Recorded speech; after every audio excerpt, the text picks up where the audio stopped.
Good morning, everyone. Welcome to the Wednesday, January 22nd edition of the MMAOB Daily Podcast. I'm your host, as always, Adam Martin, and I'll be taking you guys through the latest in the world of mixed martial arts.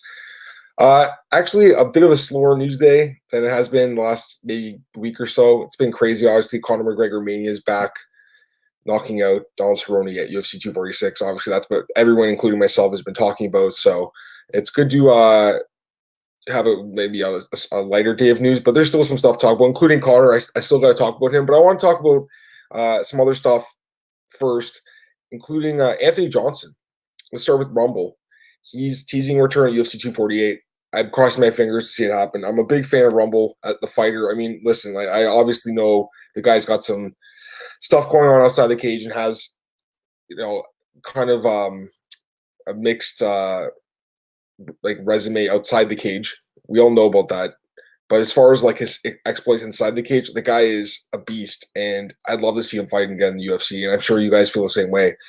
Last time we saw Rumble was actually 3 years ago, crazy enough. April 2017 when he lost to Daniel Cormier in his rematch with Cormier. It's been a while. His last win actually came against Glover Teixeira in August 2016, so he hasn't won a fight in a while. But look at Conor McGregor. He hadn't won a fight since November 2016. He came back, knocked out Cerrone, and everyone's talking about him as the biggest superstar and legitimate contender at 155 and 170. So, in my opinion, if Rumble comes back at UFC 248, especially if it's a heavyweight, he could easily jump into that conversation of who gets the next title shot. Listen, Stipe and DC are going to have their trilogy fight. We're all looking forward to that. Hopefully, it happens sooner than later. I feel like it might happen this summer. It's going to take a while, but once they get done with that, if Stipe wins, he's going to have to need new contenders. Yes, Ngannou is probably the next guy in line, or Rosenstruck, whoever wins that fight. But after that, there really isn't anyone that's standing out. Curtis Blades is up there for sure, but he does have those knuckle losses to Ngannou. Johnson, though, he could easily stand out. He comes back and beats a top contender in his first fight back. He could easily jump right back into title contention at 265 pounds. The guy's a monster. We all know how good Rumble is. We know how much KO power he has. Just say he comes back and just say he beats a guy like Derek Lewis or JDS or something like that. Wouldn't you guys like to see him fight in a number one contender spot or possibly for the title? I would, especially just say DC beats Stipe, then he retires, then the title's vacant, then you can do a lot of different fights. How about this fight, guys? Francis Ngannou versus Anthony Rumble Johnson for a vacant title. Wouldn't you like to see that? I would. That'd be a crazy fight. That'd be crazy. So, Rumble's been teasing a return for maybe the last year or so. We all thought he retired for good, but in MMA, retirements very rarely last. And the crazy thing about Rumble is he's only 35. He's not super old by any means. 35 is not that old, especially for a heavyweight. He won't have to cut any weight. He can just stay big. If you see the pictures of this guy that have been floating around, he is just gigantic right now. He's going to actually, I think, have to cut weight to make 265, and he's pure muscle too. So, the guy's an absolute beast. Look at his resume. Glover Teixeira, Ryan Bader, Jimmy Manuwa, Alexander Gustafsson, Phil Davis. This is a good resume, guys. He's a monster. At 205, he was great. He was great at middleweight, great at welterweight. It'd be pretty crazy to see him come back as a heavyweight in the UFC. He does have one heavyweight fight in his past when he fought Andrei Arlovski at WSOF 2 in 2013. He won that fight. I personally would love to see this happen. So, he right now he's teasing it. It's not official by any means, but UFC 248, if they added Rumble Johnson versus again Derek Lewis or something like that, that'd be pretty sweet, right, guys? I think so. So I'd love to see it happen, and I hope it does happen. All right, I got to talk about Conor McGregor. I didn't really want to because I've been talking about him all week, but I mean, come on, the guys are the biggest star in the sport right now. So John Kavanagh, his coach, was talking about Conor, and he actually wants Conor to fight Justin Gaethje when he wants it to be at 170, which I just don't agree with at all. Basically his argument is why cut weight if it's a non-title fight? To me, it's just such a silly argument. 99% of fighters don't get to choose the weight class they fight at in the UFC.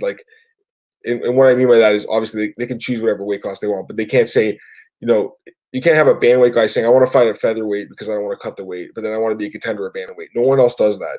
You stick at your weight class and you fight at it and you are part of that division. So I can see where his coach is coming from, why cut the weight, but at the same time, and he looked great. Don't get me wrong, it's run. He looks amazing, but it's just kind of weird, right? That he's going to be fighting at 170 and then get a title shot at 155. You can't have your cake and eat it too, in my opinion. So I'd like to see the Gaethje fight be a fun fight, but it's got to happen at 155. It happens. For me though, I made this argument today at MMARankings.net. I just wrote an article, it just came out.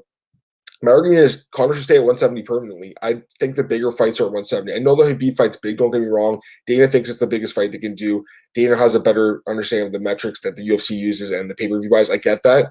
But I just feel like the Jorge Masvidal fight is the biggest fight right now out there. I think so. Every fan I've talked to, every media member I've talked to wants to see that fight. So I'm not sure really what's holding it back right now. It feels like the UFC is kind of holding back. They want to do this Habib rematch that it doesn't seem like a lot of people are interested in. People are more interested in just seeing Conor fight big fights. It doesn't have to be for a title. That's one of the arguments I made. It doesn't necessarily have to be for belt. Surely BMF belt could be on the line. That'd be kind of cool. Masvidal versus Conor for BMF title.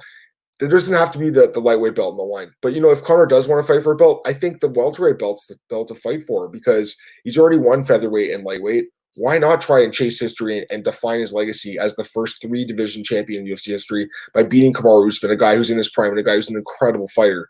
So to me, that's where he stays. I would like to see him stay at 170, guys. That's where I would like to see him stay. Go fight Masvidal. If he wins that fight, give him the title shot against Usman. That's what I'd like to see happen. None of this Gaethje at 170. That's kind of ridiculous in my opinion. By the way, the rankings have come out. They have changed a little bit. Conor moved up one spot over Gaethje at 155 and also jumped in the welterweight rankings at number 14. So, the UFC rankings are a joke, first off, and I've talked about this extensively in this podcast. There's like no one on the panel. And the guys who are on the panel, the majority of them are not even like very active in the sport. So the rankings are a joke. I don't understand how we can be ranked in 2 weight classes. Like he's got to pick one or the other.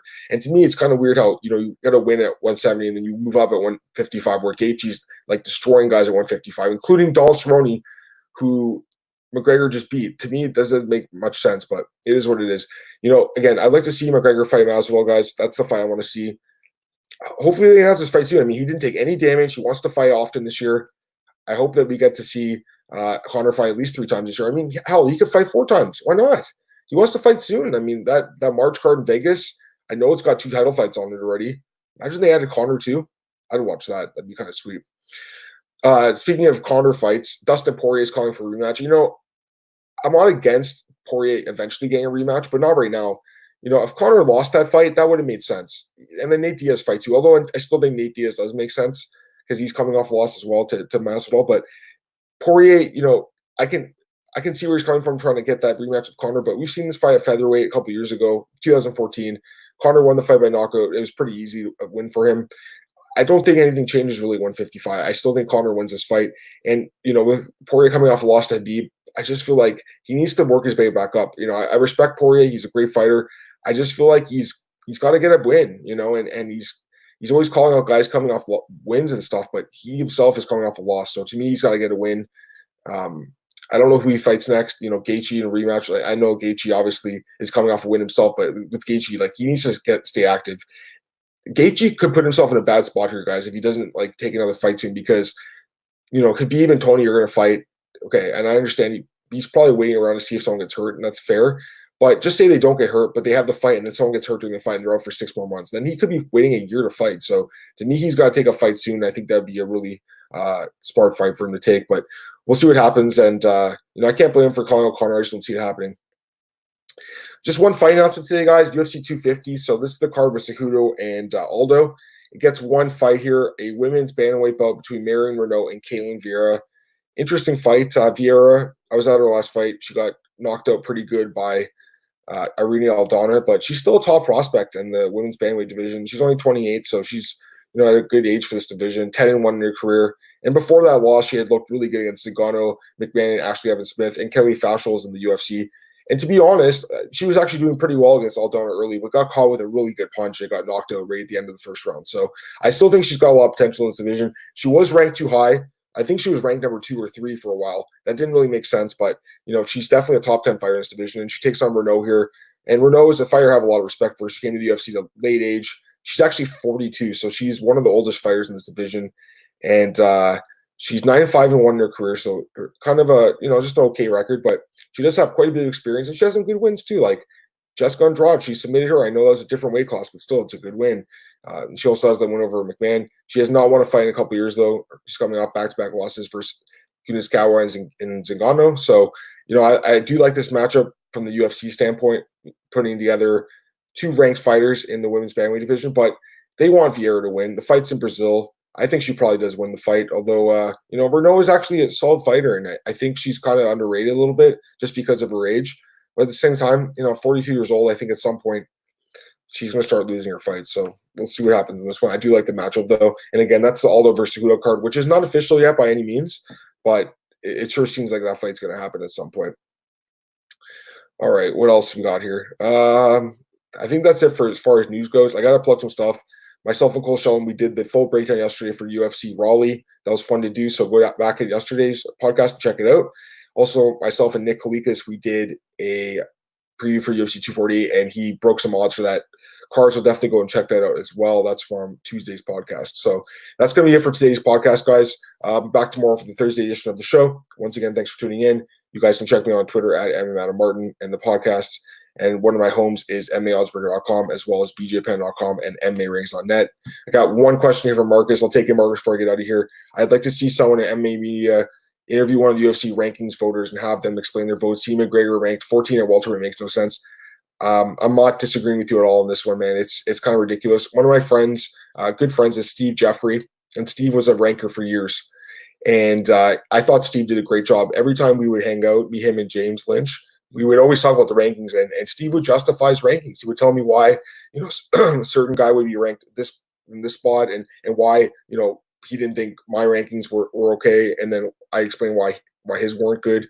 And we'd go back and forth, and it was fine. Now, there was a guy on Reddit a few months ago, I guess now, and he exposed the rankings panel. It's a shame.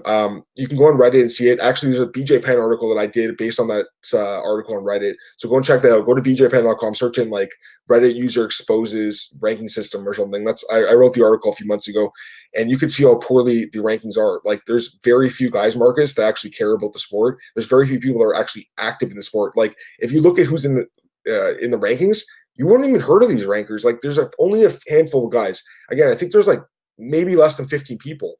And I only know like a handful of them. I've been in this business for 10 years. There's a few guys that do take it seriously, but a few out of a handful, it doesn't make sense. And the problem with the rankings is it does, change the matchmaking for the fighters. So in turn, you're affecting guys' livelihoods and the amount of money they're getting paid. And if you're not actually an active member of the sport and actually watching the sport, then you're hurting guys' careers. So when they made the rankings, like I think it was like 5 or 6 years ago now, they had asked a bunch of media, and I was not going to do it. I had no intention of ever doing this because I knew that it was kind of a conflict of interest. I still stand by that. I'd like to see the UFC just release their own rankings. I'd like to see Sean Shelby and Mick Maynard release their rankings. They won't do that because they don't want to get that stuff out there to the public, but those are the real rankings, guys. It's not the stuff that the media members say, especially the guys who are UFC voters. So that's my thought on that. But again, check that article over at bjpen.com. Marcus, I appreciate the question, man. I'll be back tomorrow for the Thursday edition of the podcast, guys. If you have any more questions, feel free to send them to me, and I'll answer them tomorrow. Guys, have a great day. I'll talk to you soon. Bye.